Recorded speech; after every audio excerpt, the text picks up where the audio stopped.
여러분들은 예수를 믿고 있는 것이 복이라고 생각하십니까? 아멘이시죠? 네, 아멘이죠. 근데 왜 복이라고 생각하십니까? 우리가 보통 이제 처음에 예수를 믿게 되면 또 전도를 하러 나가면 예수 믿으면 복 받습니다. 이렇게 얘기를 합니다.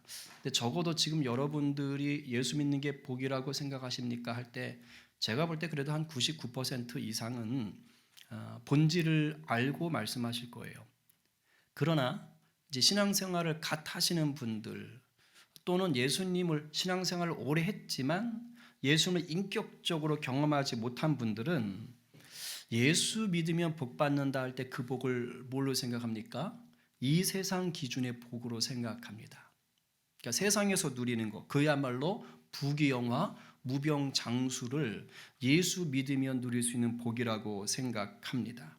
이 땅에서 보란듯이 성공하는 것을 예수 믿으면 누리는 복이라고 생각합니다. 건강해야 되고 하는 일마다 잘 돼야 되고 자녀들은 출세해야 되고 나는 부자로 살아야 되고 사람들에게 존경받아야 되고 그리고 좋은 일도 많이 해야 되고 다 좋은 것들이죠. 그러니까 예수 믿으면 이러한 은혜가 있기도 합니다. 이런 삶을 누리면 정말 멋질 것 같기도 합니다. 그리고 저는 확신하건대 창조주 하나님께서 이러한 복을 정말 세상적으로 생각하는 복들을 우리에게 주시려면 얼마든지 주시고도 남음이 있는 분이십니다. 그렇지요? 그런데 이제 현실을 직시하게 되는 거죠. 우리가 그런 복이라고 생각하고 갈망했어요. 근데 신앙생활을 하다 보면 믿음의 깊이가 더해지다 보면 어라 이게 아닐세. 예수 믿는 복이 세상 사람들이 말하던 복과는 좀 다르다라는 것을 머리가 아니라 경험적으로 깨닫게 돼요. 경험적으로. 왜냐하면 내 삶에 그런 복이 안 와요. 오세요? 지금 제가 말씀드린 걸 다 아십니까? 그럼 여기 아프신 분 계시면 안 돼요, 지금. 다치신 분 계시면 안 돼요. 근데 살아보니까 그게 아닌 거예요. 예수를 믿어도 세상에서 말하는 그 기준의 복들을 누리지 못할 때가 상당히 많습니다. 예수 믿는데 세상 성공과 거리가 있을 때가 많아요. 예수 믿는데 가족이 참 불화할 때가 있어요. 가족이 하나가 안 돼. 신앙은 좋아, 정말 보면. 근데 이 믿지 않는 배우자 또는 믿는데도 불구하고 너무 이게 성격의 차이가 있어서 도무지 이게 좁혀지지 않는 집들도 있더라고요. 전 예수 믿으면 다 그냥 부부관계 좋고 뭐 다 할 줄 아는데 안 그래, 안 그래. 일터가 막 흔들릴 때도 있고 이 건강이 무너져요. 뼈가 빨리 붙어야 되는데 안 붙어가지고 지금 걱정도 많고 어떨 때는 이런 일들이 있으면 시험이 왈칵 들어버려요. 그래서 신앙의 길에서 멀어질 때도 적지 않죠. 가나안 성도들이 됐다가 지금 돌아오시는 분들이 있잖아요. 다 그 과정들을 겪으시는 분들입니다. 그런데도 은혜인 것은 그럼에도 불구하고 믿음의 사람들은 주님을 볼 수 있는 눈이 있어요. 주님이 열어주십니다. 그래서 다시 어느 순간 일어설 힘이 생기는 거예요. 주의 아버지 크신 팔로 날 안으시고 덮으시잖아요. 아멘이세요? 아멘이요. 그런 과정들을 겪으면서 아하 예수 믿는 복은 예수 그분이 복이구나. 이 자체를 깨달아 가게 됩니다. 아멘. 오늘 여러분들이 찬양할 때 이미 그 복을 누린 줄로 믿습니다. 여러분 예수 믿어서 누리는 복은요 세상 기준의 복과 아무 상관없습니다. 이게요 믿음으로 선포가 되셔야 됩니다. 왜냐하면 예수님 그분이 복이에요. 그렇기 때문에 예수님을 나의 온전한 주인으로 모시고 산다면 세상의 삶이 어때하든 그죠? 초막이나 궁궐이나 아무 상관없어요. 그냥 내가 곧 예수를 모셨기에 복을 모시고 살기에 어떤 자리에 있든 복된 인생으로 사는 것입니다. 아멘? 아멘이에요. 아멘. 더군다나 놀라운 것은 예수님의 이 은혜를 경험하고 있는 사람은요 그 사람으로 인하여 삶의 자리가 바뀌고 삶의 자리를 바꾸는 사람이 됩니다. 예, 진짜요. 예수를 정말 잘 믿는 사람, 예수님 안에 거하는 사람은요, 물론 넘어지고 실수할 때도 있지만 그 사람 때문에 바뀌게 돼 있어요. 여러분들을 통해서 그런 은혜가 이미 시작되었고 계속해서 흘러가게 될 줄로 믿습니다. 아멘이요, 아멘이요. 그래서 진실로 예수가 나의 복이다라고 믿는 자는요, 그 사람의 발 디디는 곳곳에 하나님의 나라가 심기는 것입니다. 근데 이게 한순간에 이루어지지는 않아요. 연단을 거쳐야 돼요. 누구도 예외가 없어요. 나무의 나이테가 예쁜 것은 그냥 동그랗게 그냥 그 같은 원이 아닌 것은, 꾸불꾸불하면서 모양이 예쁜 것은 수많은 비바람을 거쳤기 때문이잖아요. 우리 인생의 신앙의 깊이가 깊어지고 신앙의 그리스도의 향기가 진해질 수 있는 것은, 예수 믿음으로 인하여 삶의 자리를 바꾸어 나갈 수 있는 것은 뭐냐? 인생의 온갖 비바람을 맞으면서 거기서 단련되고 거기서 다듬어지기 때문이에요. 얼마 전에 설교했던 것처럼 다이아몬드 원석에서 보석으로 깎여 나가는 작업들을 했기 때문입니다. 오늘 이 시간도 우리 주님이 그 비밀을 말씀을 통해서 알려주십니다. 삶의 자리가 지금 어떠하시든, 요즘은 우리 성도들 위해 기도하면 좀 눈물이 나요. 어떠하든 주님이 함께 하심을 믿으시기 바랍니다. 이 자리가, 그리고 여러분들 그 삶의 자리가 지금 막 뚜껑이 열리고 답답하신 그 자리가 하나님이 나를 세게 보석 만드시는 자리로, 그런 세공의 현장으로 믿으시길 바랍니다. 아멘이에요. 다윗의 후손들이 이제 남유다로 흘러가잖아요. 그 남유다의 왕들 중에서 다윗과 비교할 만한 왕을 2명 뽑아라. 그러면 누굽니까? 므낫세. 이러면 큰일 납니다. 누굽니까? 요시야. 그 전에 그렇죠, 히스기야. 그렇죠? 히스기야하고 요시야 왕, 이 둘은 다윗 왕에 비교할 수 있는 아주 특별한 왕이에요. 자, 오늘은 읽었지만 히스기야 왕에 대해서 좀 은혜를 나누려고 합니다. 18장의 3절부터 7절을 보시면 이 히스기야 왕이 얼마나 훌륭한 왕인지를 소개하고 있어요. 봅시다. 성경 3절부터 7절까지, 8절까지. 자, 쭉 빠르게 한번 읽어 가겠습니다. 자, 18장 3절부터 8절 시작. 히스기야가 그의 조상 다윗의 모든 행위와 같이 여호와께서 보시기에 정직하게 행하, 누구처럼? 다윗처럼. 자, 4절. 그가 여러 산당들을 제거하며 주상을 깨뜨리며 아세라 목상을 찍으며 모세가 만들었던 놋뱀을 이스라엘 자손이 이때까지 향하여 분향함으로 그것을 부수고 누스단이라 일컬었더라. 무슨 말이냐면 우상들을 지금 때려 부셨다는 거예요. 우상들을. 자, 5절. 히스기야가 이스라엘 하나님 여호와를 의지하였는데 그의 전후 유다 여러 왕 중에 자가 없었으니 곧 그가 여호와께 연합하여 떠나지 아니하고 여호와께서 모세에게 명령하신 계명을 지켰더라. 여러분, 이런 칭찬 받고 싶지 않으세요? 여러 왕들 중에 이런 자가 없었대잖아요. 여호와하고 연합해서 여호와께서 떠나지를 않는데요. 엄청난 거예요. 말씀을 정말 잘 지켰다는 거예요. 그래서 어떤 복이 있어요? 7절 8절. 자, 계속. 여호와께서 그와 함께 하심에 그가 어디로 가든지 형통하였더라. 저가 아수르 왕을 배반하고 섬기지 아니하였고 그가 블레셋 사람들을 쳐서 가사와 그 사방에 이르고 망대에서부터 경관성까지 이르렀더라. 아멘. 와, 이거 진짜 이거 요셉이 누리고 엄청난 복 아닙니까? 어디로 가든지 형통했대요. 아수르 왕을 배반했다는 것은 쉽게 말하면 세상의 왕을 섬기지 않았다는 것입니다. 단호하게 그걸 끊었다는 것이에요. 대적 블레셋을 쳤다는 것이에요. 위태한 나라를 다시 강하게 만들었다는 것이에요. 얼마나 대단합니까? 지금 여기까지만 보면 히스기야는 땅에서 말하는 복을 누리는 겁니다. 그러니까 저는 예수 잘 믿으면 땅에서 말하는 복도 누릴 수 있다고 당연히 믿어요. 왜? 그런 일들이 있으니까. 지금 히스기야가 그런 복을 누렸어요. 지금 이 히스기야가 하는 일들을 보면 참 대단한 일을 한 것처럼 보여요. 근데 여러분들이 읽은 것보다 사실은 더 대단한 일을 한 겁니다. 왜냐? 그 아버지 때문에 그래요. 보통은 이제 부모한테 부모님이 훌륭하시면 자녀가 훌륭할까요? 그러면 좋겠는데 꼭 그렇지도 않은 것 같기도 하고. 여하튼 이 히스기야의 아버지가 아하스인데요. 그닥 하나님 보시기에 이게 좋은 왕이 아니에요. 악한 왕입니다. 이방인들의 풍속을 따라 가지고 우상을 섬겼어요. 이방인들의 풍속을 따라서 이 자기 아들을 불로 지나가게 했습니다. 이게 몰렉 이런 거 섬기는 데가 이제 이거 하는 거거든. 그러니까 그런 거 하고 있고.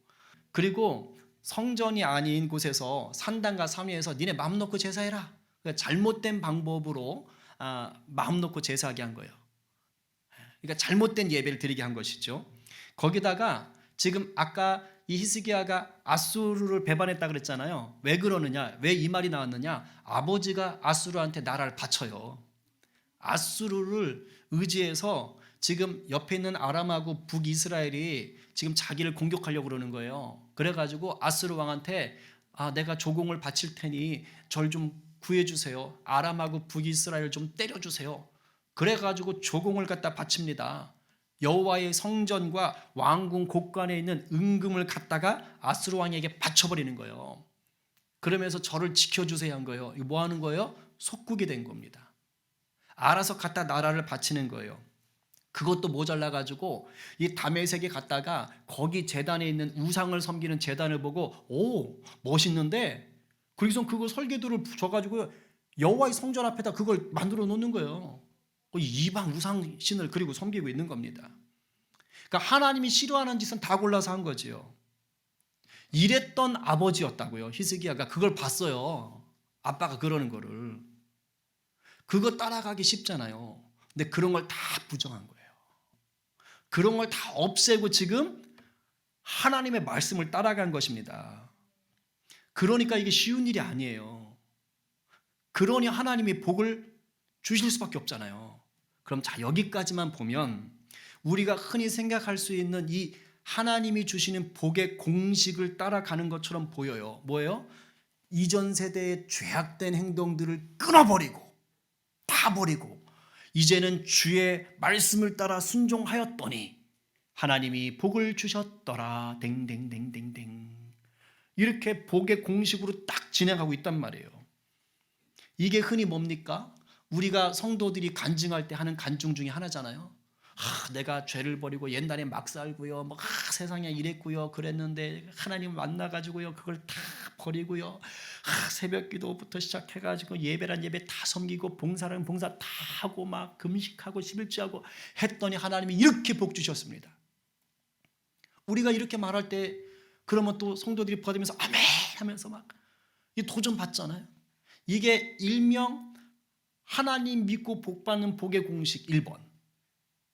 그러니까 이런 은혜가 있지요. 그리고 저는 다 누렸으면 좋겠습니다. 자, 그래서 하나님께서 어떻게 하셨어요? 가는 곳마다 형통하게 하셨더라. 할렐루야. 그런데 평생을 남은 왕위를 살면서 이렇게 했으면 얼마나 좋겠어요. 그러니까 그 앞절까지만 보면 너무 좋다니까.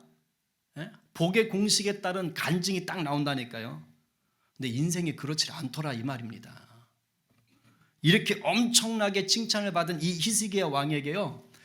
그 인생에서 한 번도 겪어보지 못했던 끔찍한 위기가 닥친다니까요. 뭔지 아세요? 아수르가 침략을 해요. 아수르가 히스기야 왕이 다스리던 그 유다 땅의 많은 부분을 점령해 버립니다. 18장 13절에 보시면 아까 읽었지만 히스기야 왕 제14년에 아수르의 왕 사네립이 올라와서 유다 모든 견고한 성읍들을 쳐서 점령하며 히스기야가 쎄 빠지게 성읍들 견고하게 세워놨는데 이거를 아수르가 그냥 확 달려와가지고서는 다 점령해버린 거예요. 역사적인 다른 비문에 보면 고고학자들이 발견한 비문에 보면 이때 이 사네립이 와서 46개의 유다 성읍을 점령했다라고 얘기를 한대요. 역사 자료에 의하면. 그러니까 지금 이거 된통 당해버린 거예요. 사실 아버지 아하스가 나름 아수르한테 이렇게 빌었던 거잖아요. 그래서 좀 잘 봐주십시오 한 거잖아요. 그래서 좀 이렇게 그래도 우리나라는 좀 지켜주겠지 하고 생각하고 있었던 겁니다. 근데 웬걸 쑥대밭을 만들겠다고 덤벼버린 거예요. 그런데 히스기야는 믿음이 설렁설렁입니까? 정말 좋습니까? 아버지 같지 않다니까요. 여호와를 의지했다 그랬잖아요. 항상 여호와 연합되어 있었다 그랬잖아요. 자, 그러면 여러분, 이런 위기가 닥쳤어요. 목사에게 이런 위기가 닥쳤다 봅시다. 엄청 신앙 좋으신 장로님에게 이런 위기가 닥쳤다고 봅시다. 그럼 제일 먼저 뭐 해야 돼요? 벌써 답 나오죠. 공식 나오죠. 역경이 왔다. 고난이 왔다. 뭐예요? 기도하러 나와야 될 거 아니에요. 내가 그거 안 한다니까, 히스기야가. 그렇게 안 해요. 14, 16절 아까 읽었지만 어떻게 합니까? 유다의 왕 히스기야가 라기스로 사람을 보내요. 이스라엘의 그 유다 땅의 남쪽에 있는 지역이에요. 사람을 보내어 아수르 왕에게 이르되, 말 보세요. 지금 내가 범죄하였나이다. 지금 자기 그러니까 아수르를 배반했다 이 말이죠. 그 범죄했다는 거예요. 제가 범죄했습니다. 저를 떠나 돌아가소서. 왕이 내게 지우시는 달라고 하는 대로 다 주겠다는 거예요. 대로 내가 당하리니 하였더니 아수르 왕이 이제 조공을 바쳐라. 곧 은 300달란트. 달란트가 엄청 큰 거 아시죠? 예, 액수 중에 제일 큰 거 아닙니까? 그래서 300달란트, 금 30달란트를 이게 다른 비문에 보면 사내립 비문에 보면 은 300이 아니고 600달란트로 돼 있대요. 어쨌든 그리고 30달란트를 정하여 유다 왕 히스기야에게 내게 한지라. 그래? 알았어. 너 이만큼 바쳐. 그랬더니 히스기야가 이에 여호와의 성전과 얼마나 비참한 거 보세요. 왕궁 곳간에는 은을 다 주었고, 이거 누가 줬던 거예요? 아버지가 이미 했던 거예요. 다 주었고, 또 그때에 유다 왕 히스기야가 그 다음에 그걸로도 다 감당이 안 되니까 뭐 한 거예요? 여호와의 성전 문의 금과 성전 문에 발라놓은 금과 자기 왕궁 기둥에 발라놓았던 금을 모두 벗겨가지고 그리고 아수르 왕에게 주었더라. 지금 그려지세요? 여러분, 18장 5절에서 히스기야는요, 이스라엘 하나님 여호와를 의지하였는데 그가 전후 유다 여러 왕 중에 그러한 자가 없었으니, 하나님을 전적으로 의지하던 사람이라고요. 언제나 선하 주님 생각, 언제나 선하 주님 생각, 유행가를 이게 복음 성가로 바꿀 수 있는 이런 능력을 가진 왕이었다고요. 그랬는데 지금 하나님을 의지해서 기도했다는 얘기가 전혀 없어요. 그냥 아수르가 우르르 밀고 들어와 버리니까 마음이 급해진 걸까요? 그냥 그렇게 무너진 거예요. 그래서 누가 하던 대로 그대로 따라가죠? 아하스. 아빠가 했던 대로 그냥 가는 거예요. 그렇게 세상적인 방법, 정치적인 방법을 쓰는 거예요. 그냥 아수르 왕한테 사내들한테 가서 머리를 조아리고 제가 잘못했어요. 달라는 대로 다 드릴게요. 제발 우리나라 좀 살려주세요. 이러고 있는 겁니다. 근데 이 아수르 왕이 그래? 알았어. 하고서 조공을 바치라고 하는데 엄청 많이 부른 거예요. 근데 이미 아버지 때 한 번 다 거덜냈잖아.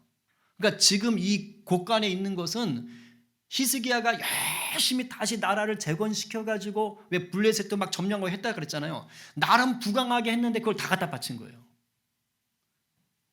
그것도 안 돼가지고 하나님 그 전에 있는 금 발라놓은 거 그거 다 팍팍 긁어. 마음이 어땠겠어요? 마음이.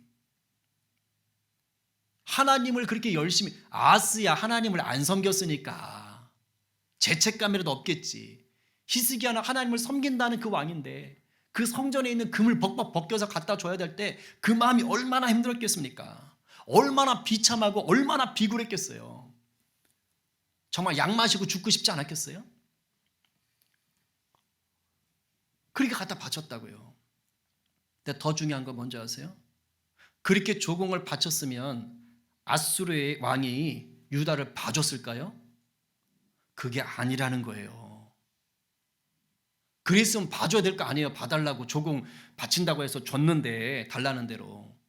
근데 다시 쳐들어옵니다. 17절 아수르 왕이 다르단과 랍사게로 하여금 대군을 거느리고 라기스에서부터 예루살렘으로 가서 히스기야 왕을 치게 하며, 대군, 소군이 아니고 대군, 엄청 많은 군대를 끌고 와버린 거예요. 그래가지고 야 이제 가서 저거 칠 테니까 니네 가봐. 지금 뭐냐면 협상이 아니라 협박을 하는 거예요. 그래서 그들이 예루살렘으로 올라가니 그들이 올라가서 윗모 수도겨 세탁자의 밭에 있는 큰 길에 이르러 서니라. 이스라엘 남쪽에 큰 군대가 주둔하고 있다가 이제 뭐 하는 거예요? 항복 요구를 받아내려고 협상팀, 협박팀을 보내는 것입니다. 여러분, 우리가 여기서 짚고 넘어가야 될 것이 있습니다. 신앙생활을 잘 하시는 분들도요, 세상 없는 목사, 장로님도, 권사님도, 예? 뭐 영역이 세다는 분들도 간혹 분별력을 잃고 실수할 때가 있어요. 갑자기 생각지도 못했던 어려움이 닥치고 위기가 닥쳤잖아요. 그러면 미처 하나님 앞에 그 잘 묻던 분도 하나님께 묻지 못하고 인간적인 판단을 하실 수 있어요. 특히 자녀에게 무슨 일이 일어날 때, 이때 이제 부모님들은 확 흔들리기 쉽거든요. 목사들은 교회에 갑자기 큰 문제가 생길 때, 그럴 때 세상 가는 길로 따라갈 수 있어요. 그래서 세상이 요구하는 방법에 덜컥 걸려들 수 있습니다. 어떤 경우는요, 마귀의 유혹에 넘어갈 수 있어요. 왜 그 잘 나가던 목사님들이 그 돈 문제, 여자 문제로 푹푹 넘어집니까? 굉장한 분들이었거든요, 그분들이. 근데 넘어가는 거예요, 그렇게. 근데 이런 경우는요, 그냥 한 번으로 끝나지를 않는 경우가 많습니다. 언론에 드러나고 교계가 알게 될 때는 이게 한 번의 문제들이 아닌 거예요. 왜 그럴까요? 마귀는요, 미끼를 물었다 싶으면 계속 물게 합니다. 계속 덫을 요구하는 거예요. 마치 뭐 하는 거예요? 아수르의 사내립처럼. 너 조공 바쳐? 그럼 바쳤어? 그걸로 끝나는 게 아니라니까요. 요놈 봐라. 이제 넘어왔네? 그리고 그냥 쳐들어오는 거예요. 마약에 빠졌다가 벗어나온 한 자매의 간증을 들었는데, 처음에 유혹할 때는요, 이렇게 유혹한대요. 그 유혹하는 사람들이, 야, 딱 한 번만 해봐. 그다음부터 안 해도 돼. 그냥 딱 한 번만 해봐. 되게 기분 좋거든. 그다음부터 네가 싫으면 안 해도 돼. 괜찮아. 아무렇지도 않아. 딱 한 번만 해봐. 근데 그 딱 한 번만 하고 나면 이제 그다음부터 네가 안 해도 돼 라는 말은 존재하지 않는답니다. 그냥 그 딱 한 번에 넘어간대요. 그리고 넘어간대요. 계속 찾을 수밖에 없도록 만든답니다. 그러면 이제 상태는 더 갈수록 나빠질 수밖에 없는 것이죠. 젊은 친구들이 돈을 좀 쉽게 벌어서 마음껏 써보겠다고 유흥가에 취직하는 경우가 있어요. 처음에는 돈을 쉽게 버는 것처럼 법니다. 근데 대부분은 노예 같은 신세로 전락하죠. 몸도 마음도 다 망가지죠. 그래서 이거 아니다 싶어서 나오려고 할 때는 이제 뭐 하는 거예요? 눈덩이처럼 불어난 빚을 감당을 못하는 거예요. 그래서 나오질 못해요. 계속해서 한 번 물려 들어가면 계속해서 잡아옵니다. 이게 마귀가 하는 짓이고, 이게 세상의 악한 것들이 하는 짓이에요. 여러분, 마귀의 역사는 생명을 살리는 역사가 절대 아닙니다. 마귀의 역사는 사망으로 이끄는 거예요. 그것도 매우 집요하고 치밀하게 접근해서 우리를 무너뜨리려고 합니다. 근데 분별력이 좋다가도 이렇게 한 번씩 무너질 경우가 있단 말이에요. 얼마나 치밀한지 이 아수르의 이 협상을 위장한 협박팀들이 와가지고 이제 유다를 협박하는데, 이 말을 들어보면 잘 알 수가 있어요. 사실 이 뒤가 굉장히 분량이 많은데 한 부분만 좀 같이 읽어봅니다. 자, 18장 29절부터 쭉 읽어갈 거예요. 29절부터 35절까지인데, 자, 29절부터. 자, 이제 아수르의 협박팀이 와서 유다의 백성들을 협박하는 겁니다. 자, 한번 읽어보죠. 같이. 자, 시작. 왕의 말씀이 너희는 히스기야에게 속지 말라. 그가 너희를 내 손에서 건져내지 못하리라. 또한 히스기야가 너희에게 여호와를 의뢰하라 함을 듣지 말라. 그가 이르기를 여호와께서 반드시 우리를 건지실 것이라. 이 성읍이 아수르 왕의 손에 함락되지 아니하게 하시리라 할지라도 너희는 히스기야의 말을 듣지 말라. 아수르 왕의 말씀이 너희는 내게 항복하고 내게로 나아오라. 그리하고 너희는 각각 그의 포도와 무화과를 먹고 또한 각각 자기의 우물의 물을 마시라. 자, 여기까지만 볼게요. 쉽게 말하면 지금 무슨 말하고 있어요? 야, 너 왕한테 속지 마, 이거예요. 니네 왕 다 뻥치는 거야. 거짓말하는 거야 라고 지금 속이고 있는 것이에요. 이간질하고 있어요. 여러분, 마귀의 악한 자들의 하는 첫 번째 마귀의 속성이 뭐예요? 속이는 자예요. 거짓말이에요. 마귀가 들어오는 곳은 반드시 분열이 일어납니다. 그래서 교회가요, 이 마귀가 틈타면 제일 먼저 일어나는 게 뭔지 아세요? 깨지는 거예요. 분열이 일어나요. 근데 마귀가 쓰는 제일 좋은 전법이 뭔지 아세요? 리더를 이간질시켜요. 그러니까 리더를 불신하게 만드는 거예요.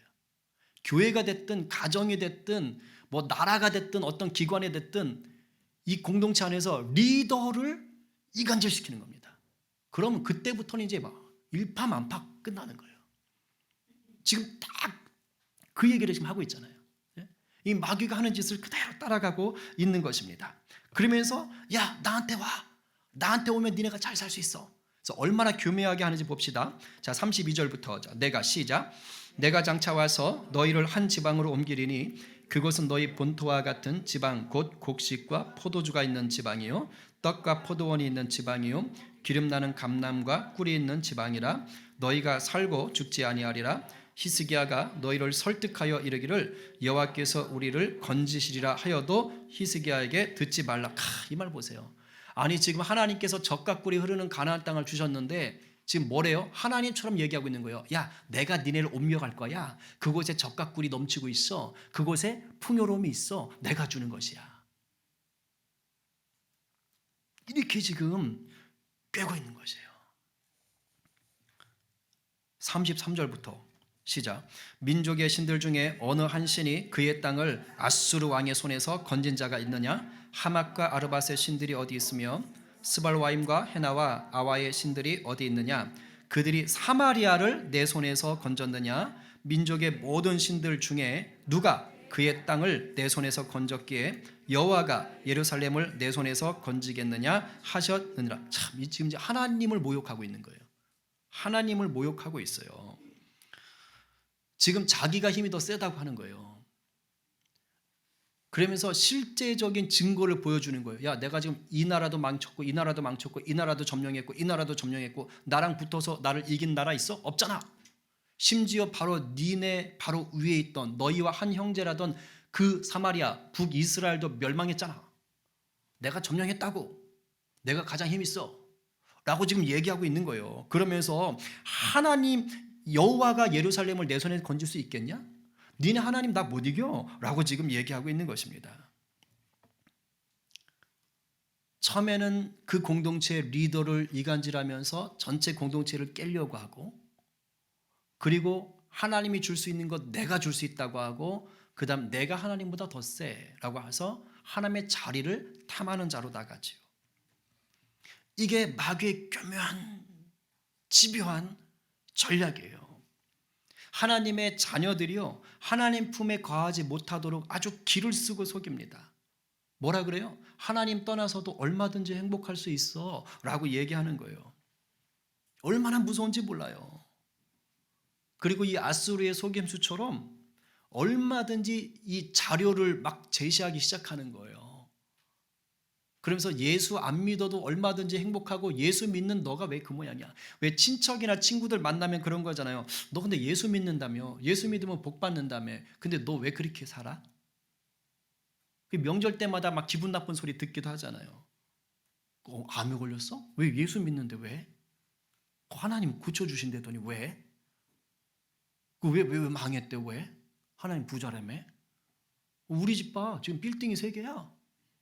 우리 애도 이번에 대기업 들어갔어요. 하나는 삼성, 하나는 현대. 지금 LG 준비하는 애도 있어요. 뭐 이러고 있고. 야, 근데 걔네는 교회 안 가고 그 일요일에 도서관 가서 공부하고 이렇게 간다더라. 뭐 이렇게 얘기해 버리고. 그러니까 객관적인 증거를 제시해 버리는 거예요. 우리 눈앞에서. 이럴 때 우리들의 마음이 쉽게 흔들릴 수 있습니다. 왜일까요? 이 땅에서 누리는 성공, 이 땅에서 누리는 복이 전부인 줄 알면 그렇게 되는 거예요. 여러분 그런 것들에 흔들리지 않게 되기를 간절히 축복합니다. 네. 진짜 복이 어디에 있는지를 아시는 분 되기를 바랍니다. 그런데 문제는 뭐예요? 우리가 믿음이 좋아도 이러한 세상에 유혹과 고난과 어려움들, 위기들이 찾아오면 넘어질 때가 있다고요. 마음 상할 때가 있다고요. 왜? 하나님이 우리를 로봇이 아니라 인간으로 만드셨어요. 감정을 갖게 하셨다고요. 그러니까 마음 상할 수 있어요. 그리고 죄 지을 수도 있어요. 위기와 유혹 앞에 넘어질 수 있어요. 그러나 우리 주님은 다시 찾아와 주시고 일으켜 주시고 기회를 반드시 주시는 분입니다. 아멘이에요. 아멘이에요. 내가 주님 손을 놓아도 주님은 내 손을 절대로 놓지 않으십니다. 히스기야 왕도 생각하지 못한 위기를 맞으면서 잠시 휘청거렸잖아요. 저는 이 본문을 보면서 큰 은혜를 받았어요. 세상에 이렇게 놀라운 왕이? 하긴 뭐 다윗도 그랬으니까. 그죠? 저는 성경에 이런 게 기록된 게 너무 감사해요. 뭐 그랬다고 마음껏 무너지자 이건 아니지만, 그죠? 있더니까요, 그런 날들이. 근데 잘 들어요. 오히려 그런 비참한 상황으로 인해서 우리가 영적으로 더 정신을 차리게 됩니다. 히스기야가 이 상황을 겪기 전까지의 그 믿음은 아직 깊은 단련된 믿음이 아닌 거예요. 이 비참한 상황을 겪고 넘어갔을 때 살아계신 하나님의 기적을 경험하게 되는 것입니다. 아멘. 그전엔 그런 기적이 없었다고요. 그냥 하나님이 도우시는구나, 형통하구나 이건데, 이 지금 사건을 통해서 한번 정신 똑바로 차리고, 하나님을 못 찾았다가 지금 난리 났잖아요. 그냥 갖다 바치고 계속 그냥. 그리고서 이제 정신을 차리는 거예요. 하나님의 반전의 역사를 경험하게 하시는데, 그 경험하게 하시는 첫 단추가 뭡니까? 기도의 자리, 예배의 자리로 다시 나오는 것입니다. 오늘 본문을 쭉 보면 19장까지 보시면 아수르가 두 번에 걸쳐서 유다를 위협합니다. 근데 이제 히스기야가 정신을 바짝 차려서요, 그 두 번 다 위기 때마다 주님 앞에 나갑니다. 한 번은 19장 1절이에요. 이렇게 써 있어요. 19장 1절을 펴보시면 거기 이렇게 써 있죠. 히스기야 왕이 듣고 그 옷을 찢고 굵은 배를 두르고 어디로 갔어요? 여호와의 전에 들어가서. 그러니까 첫 번째로 이제 협박을 한 거예요. 아까 우리가 읽었던 것처럼. 그러니까 이제 히스기야가 그걸 듣고 여호와의 전에 간 거예요. 가면서 동시에 신하들한테, 야, 이사야 선지자 빨리 찾아가서 같이 기도하시라 그래. 이렇게 기도 부탁도 합니다. 그리고 나서 또 한 번 이 협박팀이 또 협박을 합니다. 19장 한번 읽어보세요. 자, 그랬더니 14절부터 16절, 19장 14절 16절. 자, 찾으셨습니까? 읽겠습니다. 14절부터 시작. 히스기야가 사자의 손에서 편지를 받아보고 여호와의 성전에 올라가서 히스기야가 그 편지를 여호와 앞에 펴놓고 그 앞에서 히스기야가 기도하여 이르되, 그룹들 위에 계신 이스라엘 하나님 여호와여, 주는 천하만국의 홀로 하나님이시라. 주께서 천지를 만드셨나이다. 여호와여, 귀를 기울여 들으소서. 여호와여, 눈을 떠서 보시옵소서. 사내립이 살아계신 하나님을 비방하러 보낸 말을 들으시옵소서. 아멘. 하나님의 위대하심, 하나님의 성품에 기대어서 이제 뭐 하는 거예요? 기도하기 시작하는 거예요. 그러니까 믿음의 실력이 있는 자는요, 쉽게 넘어가지 않는다니까요. 한번 휘청거려도 하나님이 다시 일으켜 세우시는 법입니다. 아멘이세요? 이런 자가 되기를 바랍니다. 하나님은 히스기야 이런 부르짖음을요 듣고 역사하셨어요. 이게 너무 멋있어요. 19장 20절에 아모스의 아들 이사야가 히스기야에게 보내 이르되, 이스라엘 하나님 여호와의 말씀이 네가 아수르 왕 사네립 때문에 내게 기도하는 것을 내가 들었노라 하셨나이다. 아멘. 하나님이 이사야 선지자를 통해서 내가 다 들었다고 해. 알려줘. 여호와께서 들으셨다는 건 무슨 말이에요? 여호와께서 일하신다. 일하신다. 히스기야가 이전까지 경험하지 못했던 하나님의 광대하심을 비로소 경험합니다. 한번 되게 당하고 나서 정신 차리니까. 19장 35절부터 37절. 자, 시작. 이 밤에 여호와의 사자가 나와서 아수르 진영에서 군사 18만 5천 명을 친지라. 아침에 일찍이 일어나 보니 다 송장이 되었더라. 아수르 왕 사네립이 떠나 돌아가서 니느웨에 거주하더니 그가 그의 신 니스록의 신전에서 경배할 때에 아드람멜렉과 사레셀이 그를 칼로 쳐 죽이고 아라랏 땅으로 그들이 동함하매 그 아들 에살했더니 대신하여 왕이 되니라. 할렐루야. 아멘. 제가 이 말씀을 보는데요, 그렇구나. 큰 믿음이 있는 자도 정말 바닥까지 무너질 수 있는데 오히려 그때 하나님께서 돌아오라는 사인 앞에 정신 똑바로 차리고 기도의 자리, 예배의 자리를 고수하면 이전까지 경험해보지 못했던 살아계신 하나님, 크신 하나님을 경험할 수가 있는 것이니구나. 이게 큰 힘이 돼요. 왜? 저도 실수하는 인생이니까. 우리 성도들이 다 실수함이 있으니까. 하나님의 본심은 절대로 하나님의 자녀가 망하는 것이 아닙니다. 아셨지요? 우리 자녀가 혹 실수하고 실패할 수 있어요. 하나님의 자녀가 그럴 수 있어요. 또 우리 자녀가 마음 상하게 할 수도 있잖아요. 그죠? 그래서 부모님이 회초리 들 때도 있잖아요. 때로는 아이 녀석아! 하고 험한 말 할 때도 있잖아요.